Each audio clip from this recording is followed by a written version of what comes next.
तर रेकॉर्डिंग चालू केलेलं आहे. तर आता पॅराग्राफ सुरू झालेला आहे. भारत हा कृषीप्रधान देश आहे.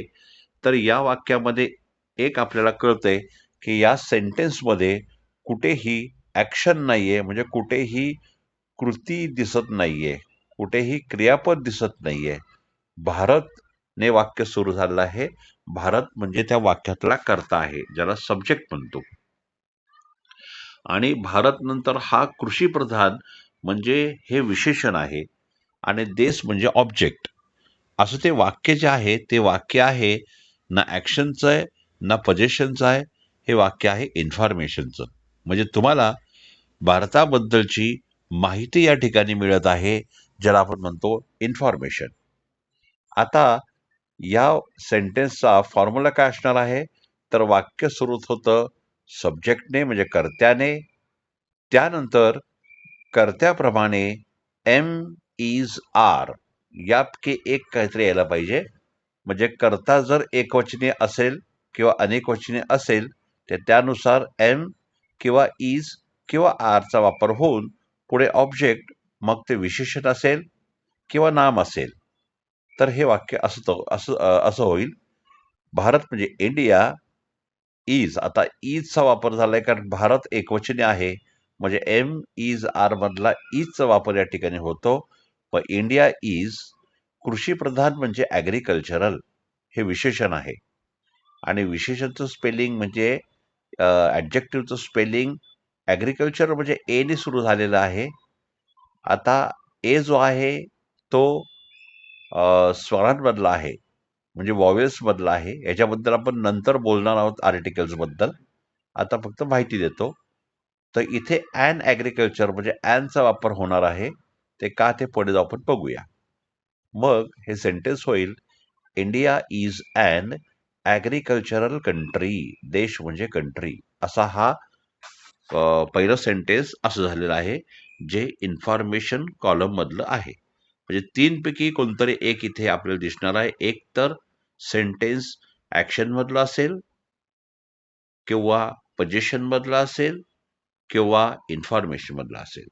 आता आज आकाश बऱ्याच दिवसांनी जॉईन झालेला आहे, त्याच्यामुळे थोडस माहिती देतो. एक तर वाक्य जर म्हणजे त्या वाक्यामध्ये जर क्रियापदाचा वापर झाला असेल तर त्या वाक्याला म्हणतो आपण ऍक्शन कॉलमचं वाक्य.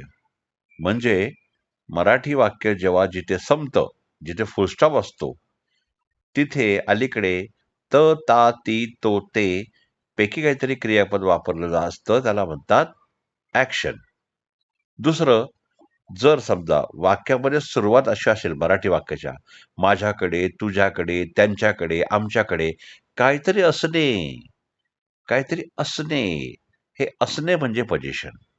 म्हणजे एक तर ऍक्शन, दुसरं पोझिशन आणि तिसरं म्हणजे कर्त्याकडे, सॉरी कर्ता कुठे आहे किंवा कसा आहे, म्हणजे कर्त्याविषयी माहिती मिळते, त्याला म्हणतात इन्फॉर्मेशन. मग पहिलं सेंटेन्स जे आपण पाहिलं, भारत हा कृषीप्रधान देश आहे, तर हे तीनपैकी ऍक्शन पोझिशन इन्फॉर्मेशन पैकी हे इन्फॉर्मेशनचं वाक्य आहे, हे आपण पाहिलं. आता वाक्य दुसरं, शेतकरी देशाचा कणा आहे. इथं पण आपल्याला असं बघायला मिळतंय की कुणाकडे काय आहे का, तर पोझिशन नाहीये. या वाक्यामध्ये पूर्ण काय करता किंवा क्रियापद झालंय का, तर नाहीये. म्हणजे ऍक्शन पण नाहीये, पोझिशन पण नाहीये. तिसरं इन्फॉर्मेशन म्हणजे या ठिकाणी शेतकरीविषयी माहिती मिळते आपल्याला, म्हणजे हे वाक्य इन्फॉर्मेशनचं आहे. म्हणजे कर्ता जो आहे त्यानंतर एम इज आर पैकी वापर होईल आणि मग पुढे ऑब्जेक्टचा वापर होईल. मग हे वाक्य होईल शेतकरी म्हणजे अ फार्मर. वाक्याची सुरुवात झाली अ फार्मर. मग फार्मरच्या आधी अ फार्मर का म्हटलंय, तर पॅरेग्राफमध्ये जर एखाद्या नामाचा वापर सुरुवातीत झाला असेल तर तिथे अ किंवा ॲन आर्टिकलचा वापर होतो. तर या ठिकाणी ॲनचा संबंध नाही, अचा वापर झालाय, म्हणून अ फार्मर म्हटलेलं आहे. आता इथून पुढे जेव्हा जेव्हा शेतकऱ्याचा नावाचा उल्लेख होईल तेव्हा अ फार्मर नाही तर तो द फार्मर असणार, हे लक्षात ठेवायचं. मग या ठिकाणी आपण म्हणणार अ फार्मर, त्यानंतर एम इज आर पैकी इजचा वापर होईल कारण करता एकवचनी आहे. म्हणून अ फार्मर इज, कणा म्हणजे बॅकबोन, हे विशेषण आहे. मग बॅकबोन म्हणायचं आणि पुढे देशाचा म्हणजे ऑफ द कंट्री, देशाचा चा म्हणजे ऑफ द कंट्री असा वापर झालेला आहे. म्हणजे वाक्य होईल अ farmer is a backbone of the country, असं दुसरं सेंटेन्स या ठिकाणी तयार झालेलं आहे. म्हणजे पहिले दोन सेंटेन्स काय झाले? India is an agricultural country, a farmer is backbone of the country. तर द कंट्री काय म्हटलं आपण? कारण सुरुवातीच्या वाक्यामध्ये देशाचा उल्लेख झालाय म्हणून अ कंट्री म्हटलो, पण दुसऱ्या वाक्यामध्ये देशाचा उल्लेख पुन्हा झालाय पण अ कंट्री न म्हणता द कंट्री आपण म्हटलेलं आहे. आता दोन वाक्य आपण या ठिकाणी पाहिली. वाक्य आहे तिसरं. तो रोज लवकर उठतो आणि शेतावर जातो. बघा, हे वाक्य जे आहे याचा आपण फोड करूया. तो रोज लवकर उठतो इथपर्यंत बघू आपण, आणि नंतर आणि शेतावर जातो हे नंतर बघू आपण. तो रोज लवकर उठतो.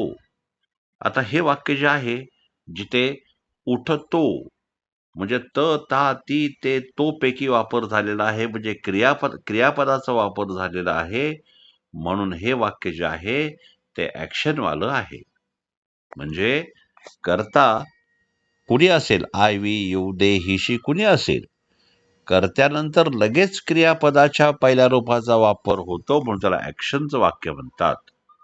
या ठिकाणी आपल्याला सुरुवातीचं वाक्य जे आहे ते आहे तो म्हणजे ही.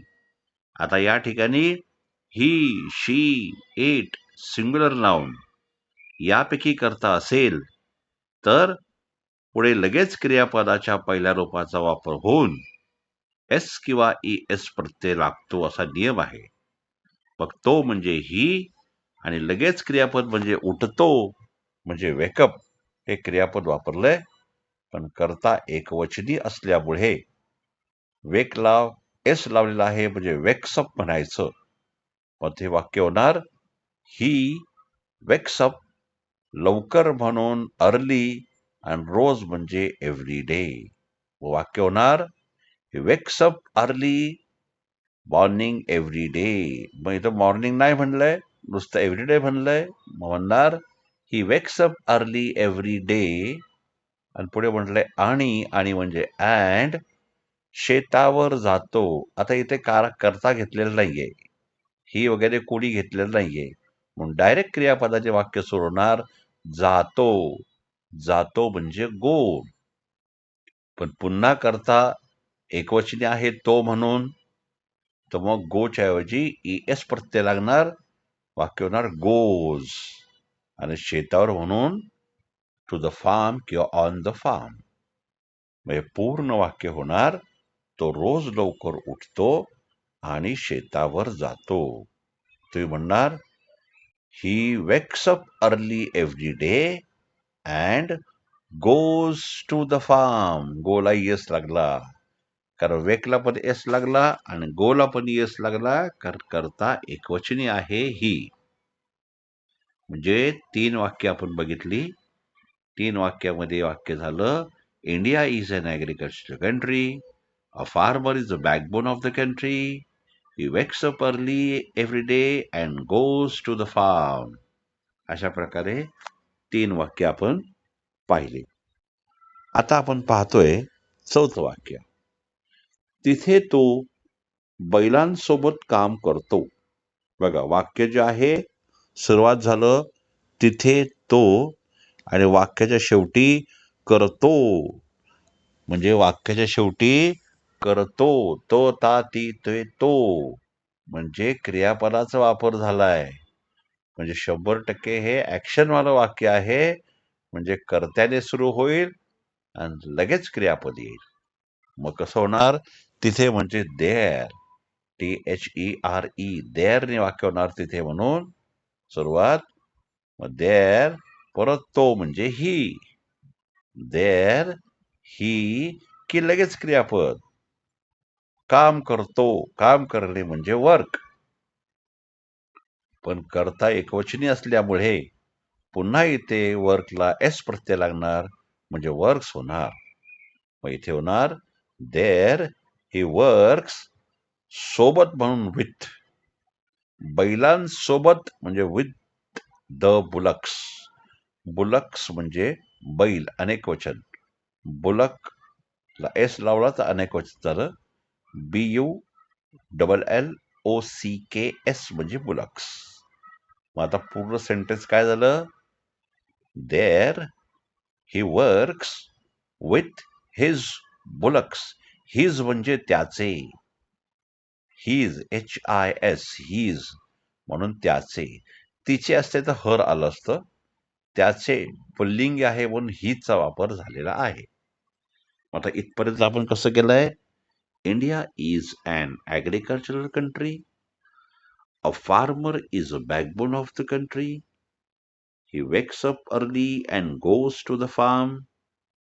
There he works with his bullocks. बघा, वर्कला पुन्हा पण एस लागलाय, कारण करता एकवचनी आहे.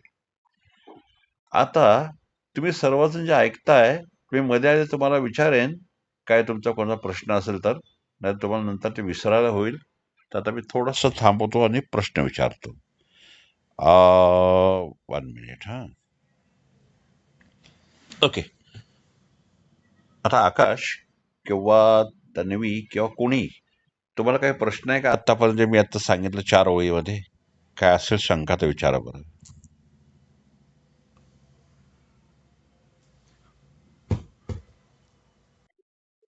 ओके. आकाश?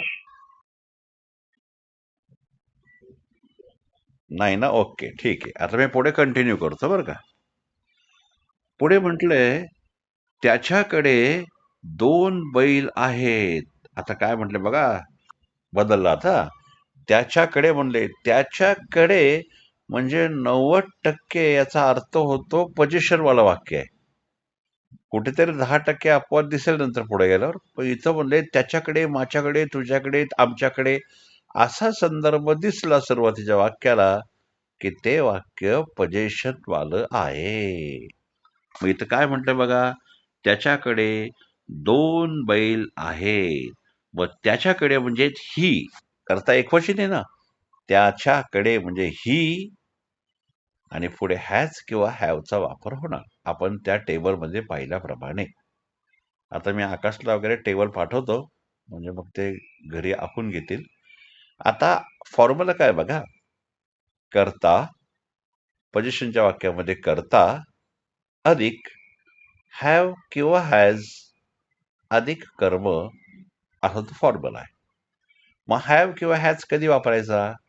तर करता जर अनेक वचने असेल, I, we, you, they, plural noun, तर त्यानंतर लगेच हॅवचा वापर होतो आणि मग कर्म येतं. आणि जर करता एकवचनी असेल, ही, शी, इट, सिंग्युलर नाउन, तर त्यानंतर हॅज येतो आणि मग कर्म होत आहे.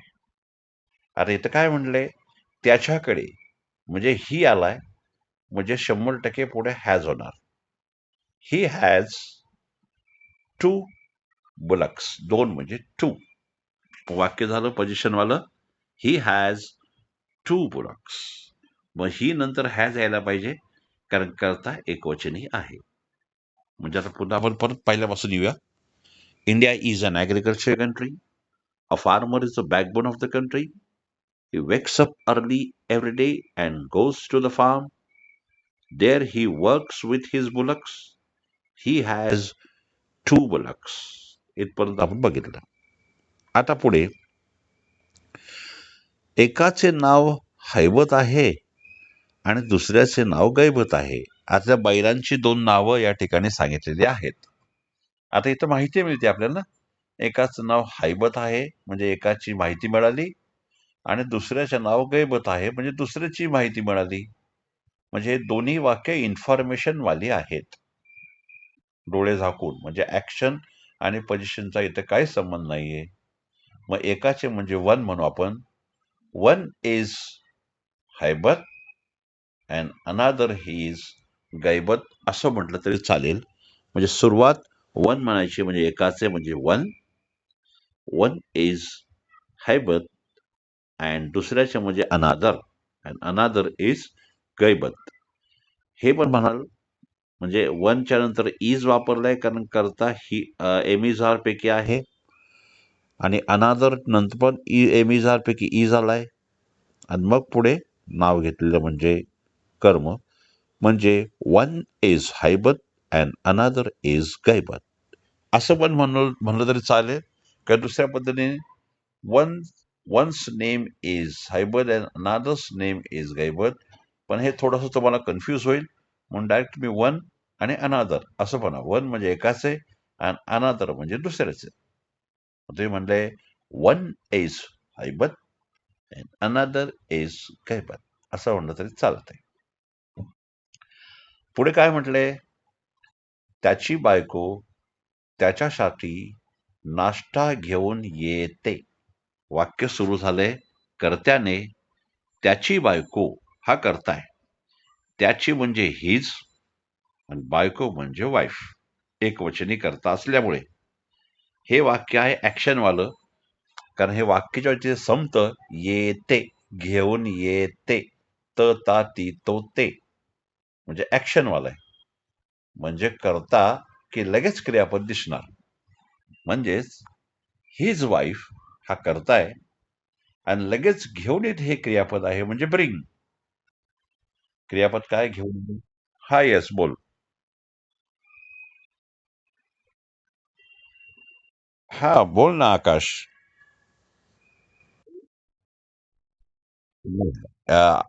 होतंय ना, व्यवस्थित होत आहे ना? ओके. बर. मग इथं काय म्हणतं बघा, त्याची बायको त्याच्यासाठी नाश्ता घेऊन येते. मग त्याची बायको म्हणजे हीज वाईफ हा करता झाला. हे वाक्य ऍक्शनवालं असल्यामुळे क्रियापद लगेच येणार. घेऊन येणे हे क्रियापद आहे ज्याला इंग्लिशमध्ये ब्रिंग म्हणतात. BRING. पण जसे की करता एकवचनी असल्यामुळे क्रियापदाला एस लागणार म्हणजे ब्रिंग्स होणार. वाक्य होणार his wife brings breakfast for him. त्याच्यासाठी. काय म्हणले? त्याच्यासाठी म्हणजे फॉर हिम. शेवटी वाक्यामध्ये काय येणार? शेवटी त्याच्यासाठी म्हणजे फॉर हिम. मग बघा हे वाक्य समजलं. His wife brings breakfast for him. आता बघा परत थोडंसं पहिल्यापासून येऊ म्हणजे परत कळेल. India is an agricultural country. A farmer is a backbone of the country. He wakes up early every day and goes to the farm. There he works with his bullocks. He has two bullocks. One is Hebed and another is Gibed. His wife brings breakfast for him. इथपर्यंत आपण आलो. आता पुढे. ती त्याला त्याच्या कामात मदत करते. आता वाक्याची सुरुवात आहे ती म्हणजे शी. म्हणजे करता एकवचनी आहे. त्यानंतर हे वाक्य आहे ऍक्शनवालं. कारण जेव्हा वाक्य संपतंय तेव्हा मदत करते. त ता ती तो ते. म्हणजे ना पोझिशन आहे ना इन्फॉर्मेशन. पुन्हा हे ऍक्शनवालं आहे. म्हणजे नियमाप्रमाणे करता की लगेच क्रियापद. करता शी आणि मदत करते म्हणजे हेल्प असं देणार. पण नेहमीप्रमाणे करता इथे एकवचनी असल्यामुळे मदत करणे म्हणजे हेल्पला एस प्रत्यय लागणार म्हणजे हेल्प्स होणार. वाक्य होणार शी हेल्प्स हिम. त्याला म्हणून हिम येणार. शी हेल्प्स हिम त्याच्या कामात म्हणजे इन हिज वर्क. त्याच्या कामात म्हणून इन हिज वर्क असा शेवट होणार. पूर्ण वाक्य होणार she helps him in his work असं वाक्य झालं इथे. म्हणजे बघा, बरीच वाक्य ऍक्शनवाली दिसले इथे, काही वाक्य इन्फॉर्मेशनवाली दिसली आणि पोझिशनवाला एकच वाक्य दिसलं आतापर्यंत. आता पुढे बघू अजून काय होतं. आता इथे आहे, त्याची मुलेही त्याला त्याच्या कामात मदत करतात. काय म्हटले बघा, त्याची मुलेही, त्याची म्हणजे हिज, मगाशी म्हटल्याप्रमाणे त्याची म्हणजे हिज, मुले म्हणजे चिल्ड्रन, हे अनेक वचने, एकापेक्षा जास्त. तर चिल्ड्रनला कधी एस लावायचा नसतो, चिल्ड्रन्स म्हणायचं नसतं, फक्त चिल्ड्रन म्हणायचं असतं. मग हिज चिल्ड्रन, ही म्हणजे सुद्धा किंवा पण, त्याची मुले पण, तर याचा अर्थ होतो ऑल्सो. म्हणजे करता काय, हिज चिल्ड्रन ऑल्सो, म्हणजेच त्याची मुलेही, हा करता. आणि वाक्य शेवटी आहे मदत करतात. फुलस्टॉपच्या आधी म्हणलंय मदत करतात. ता ती तो ते, म्हणजे डोळे झाकून ऍक्शनवालं वाक्य. म्हणजे कर्त्यानंतर लगेच क्रियापदाचं पहिलं रूप. वाक्य होणार हिज चिल्ड्रन ऑल्सो, की लगेच क्रियापद हेल्प. आता इथे हेल्पला एस लावणार नाही, कारण चिल्ड्रन अनेक वचनी आहे. I, we, you, they plural noun पैकी असल्यामुळे क्रियापदाच्या पहिल्या रूपाला एस प्रत्यय लागणार नाही, नुसतं हेल्प येणार. मग वाक्य होणार हिज चिल्ड्रन ऑल्सो हेल्प हिम, त्याला म्हणून हिम, आणि त्याच्या कामात म्हणजे इन हिज वर्क, मगसारखंच. मग पूर्ण वाक्य होणार his children also help him in his work. संपलं. आता पहिल्यापासून पुन्हा मागे येऊ, म्हणजे परत तुम्हाला सारखं सारखं रिव्हिजन होईल. India is an agricultural country. A farmer is a backbone of the country. He wakes up early every day and goes to the farm. There he works with his bullocks. He has two bullocks. One is Haibat and another is Ugaibat. His wife brings breakfast for him. She helps him in his work. His children also help him in his work. इथपर्यंत आपण आलो. आता शेवटच्या 3 ओळी आहेत. काय म्हटलं बघा, त्याला 2 मुले आहेत. इथे अपवाद दिसतो. मी मगाशी सांगितल्याप्रमाणे करता त्याच्याकडे, तुझ्याकडे, माझ्याकडे असा जर असता तर पोझिशन वाक्य सुरू झालं असतं. पण इथे माझ्याकडे, तुझ्याकडे असं नाहीये. त्याला म्हटले, त्याला 2 मुले आहेत.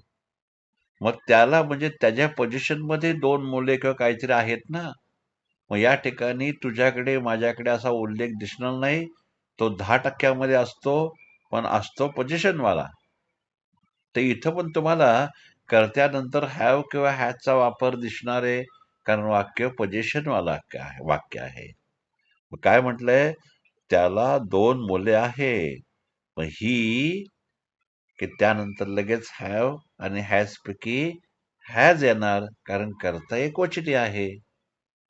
वाक्य होणार ही हॅज 2 चिल्ड्रन, 2 मुले. म्हणून काय म्हटलं इथे, ही नंतर हॅजचा वापर झालेला आहे, कारण वाक्य पोझिशन कॉलमचं आहे, कुणाकडे काहीतरी असणे. मग आता काय म्हटलंय, ही हॅज 2 चिल्ड्रन. पुढे, तो साधे जीवन जगतो.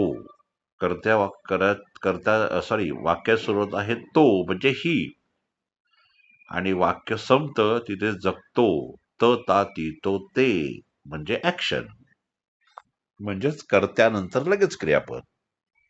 हे वाक्य आहे ऍक्शन कॉलमचं. तो म्हणजे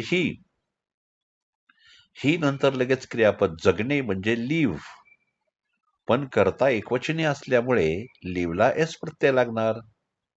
मग वाक्य होणार he lives a simple life. साधे जीवन म्हणजे सिंपल लाईफ. मग हे वाक्य झालं he lives a simple life. पुढे तो पिकांची काळजी घेतो. पुन्हा तो म्हणजे ही. आणि वाक्याच्या शेवटी म्हटलंय फुल स्टॉपच्या अलीकडे काळजी घेतो. तो ताती तो ते घेतो म्हणजे ऍक्शन वाला वाक्य आहे. काळजी घेणे म्हणजे टेक केअर हे क्रियापद आहे. म्हणजे कर्त्यानंतर लगेच क्रियापदाचं पहिलं रूप.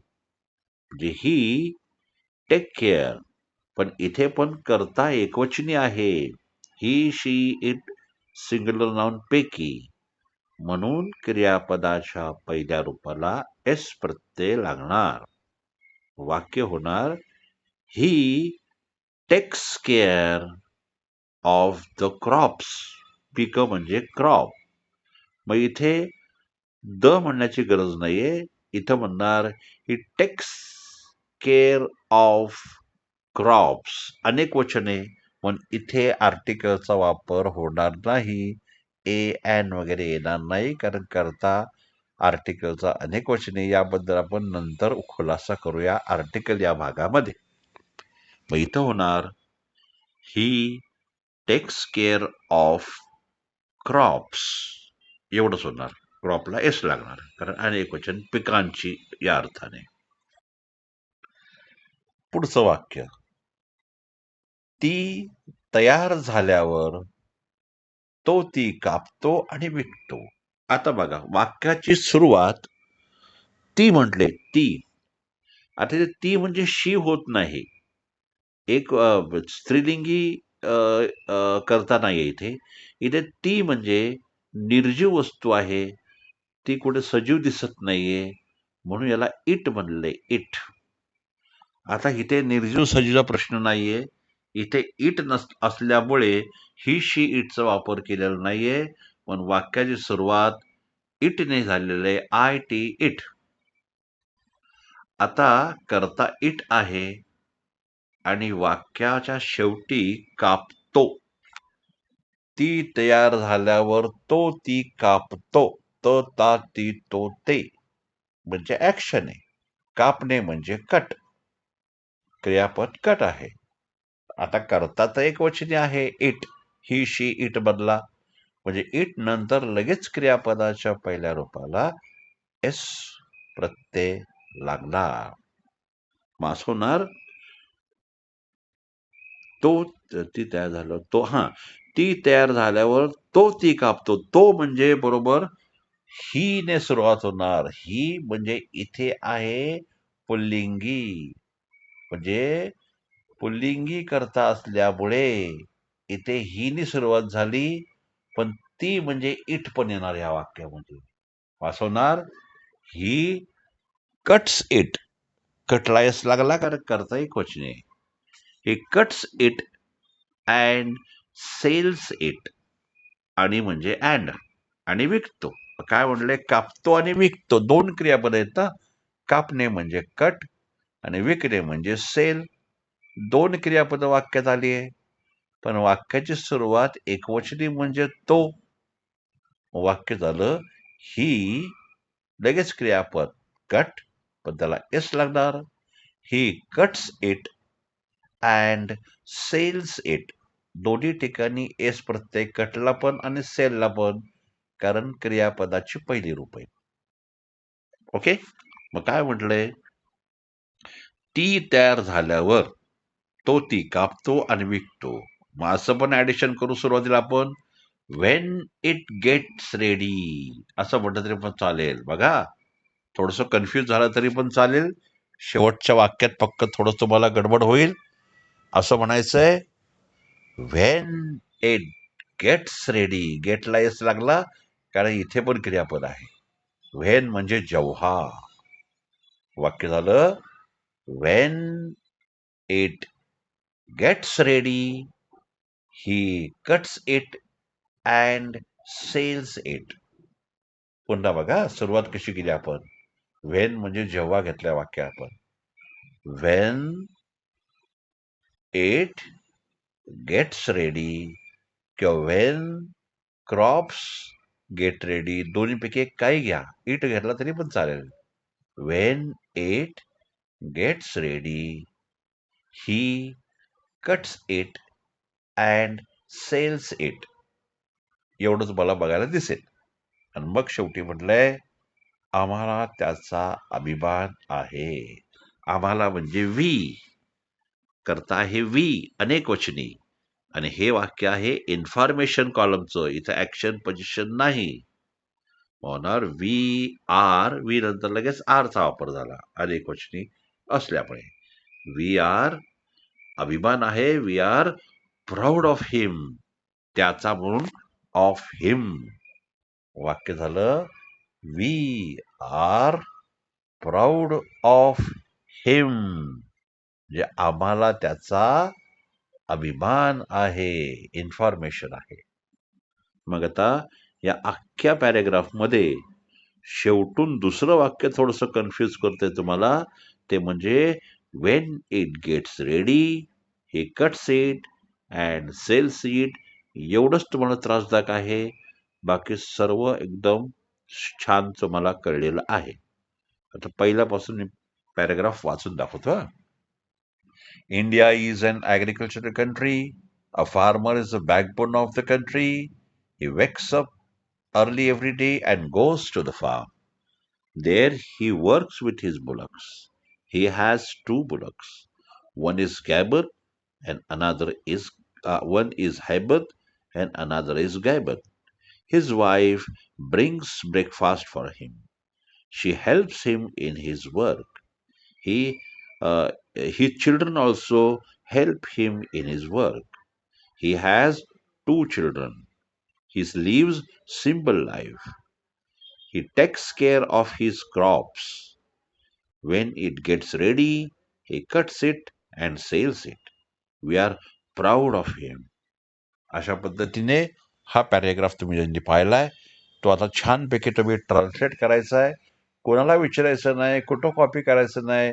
जेवढं तुम्हाला कळलंय तसं बनवायचं आणि मला पाठवायचा. काय चुका झाल्या असतील तर मी तुम्हाला रिपेअर करून पुन्हा उद्या सेशनमध्ये याविषयी बोलेन मी. थोडंसं सुरुवातीला तुम्हाला कन्फ्युजन होईल, नंतर पटापट आपण वेगवेगळे ट्रान्सलेशन्स आणि हाऊ टू स्पीकला आपण पुढे सुरुवात करणार आहोत. तर मग आता या ठिकाणी तुमचा काही प्रश्न असेल तर विचारा मला. शेवटचे काही 2 मिनिटं असतील, 2-3 मिनिटं. Okay Akash, how was the first day? कसं वाटलं? ओके. मग आता हा पॅराग्राफ करायचा आहे तुम्हाला बरं का. मी वाटल्यास तुम्हाला पाठवतो हा पॅराग्राफ तुमच्या व्हॉट्सअपवरती. तन्वी, हा, तन्वी कळलंय? वैष्णवी? Okay, fine then. मग मी आता बंद करतो. आपण उद्या पुन्हा भेटतोय. Till then have a nice time. Okay.